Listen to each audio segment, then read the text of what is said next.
Few killers have struck as much fear into a city as Alexander Pichushkin did in Moscow. Dubbed the chessboard killer, he was responsible for the murders of at least 48 people, though he claimed he intended to kill 64, one for each square on a chessboard. From a troubled childhood to a violent end, this documentary explores the terrifying life of one of Russia's most notorious serial killers.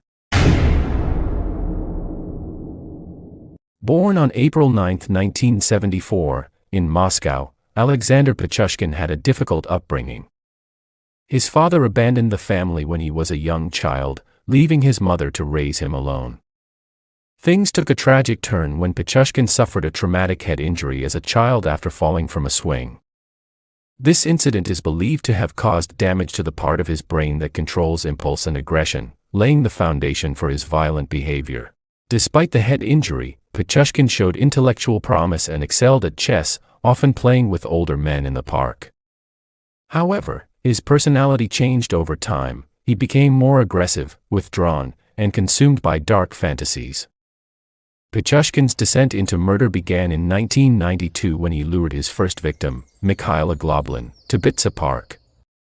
Agloblin, an old classmate, had no idea he was walking into a trap. Pichushkin killed him with a blunt object and threw his body into a sewer, a location that would soon become a signature of his crimes.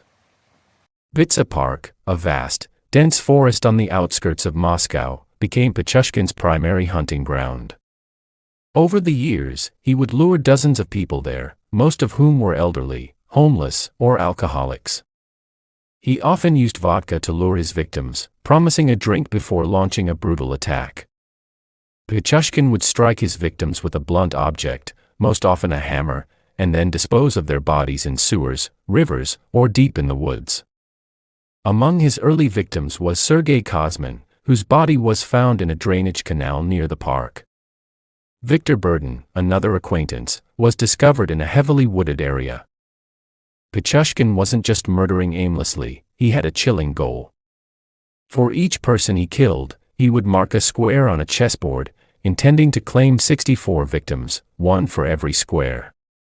He confessed to this disturbing obsession after his arrest, calling it a game of life and death. Between 2001 and 2006, Pichushkin's killing spree escalated. Some of his victims, like Anna Guzova and Larissa Kulikova, were acquaintances who trusted him, not realizing they were being led to their death. Guzova's body was found in a sewer, while Kulikova's remains were never fully recovered, suspected to have been disposed of in the Yauza River. Pichushkin disposed of bodies in sewers and rivers to avoid detection. Many of his victims were found with blunt force trauma to the head, and in several cases, Pichushkin even forced objects into their skulls post-mortem. By 2006, Pichushkin had claimed 48 lives, but his final victim, Marina Moskaliva, would lead to his capture. On the day of her murder, Moskaliva left a note for her son, telling him she was going to meet Pichushkin. Her body was found in a sewer in Bitsa Park, and the note led police straight to Pichushkin.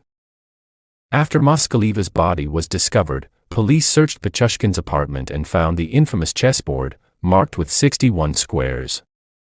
In his confession, Pichushkin admitted to planning many more murders. Pichushkin's trial began in October 2007, where he was charged with 48 murders. During the trial, he showed no remorse, stating that killing people was like being in love. He claimed that each murder brought him immense pleasure and that he would have continued killing if he hadn't been caught. His confession revealed that he saw murder as a game in which he always intended to win. Pichushkin was sentenced to life in prison in 2007, with the first 15 years to be served in solitary confinement. His cold demeanor throughout the trial shocked the courtroom and the entire nation. He remains incarcerated to this day, but the fear he left behind continues to haunt Moscow. Alexander Pichushkin's killing spree left a permanent scar on Moscow.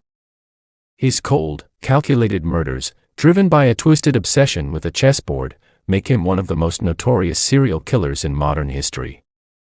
His final victim, Marina Moskaliva, gave the world the evidence it needed to stop him, but the memories of the bodies found in sewers, canals, and rivers continue to linger.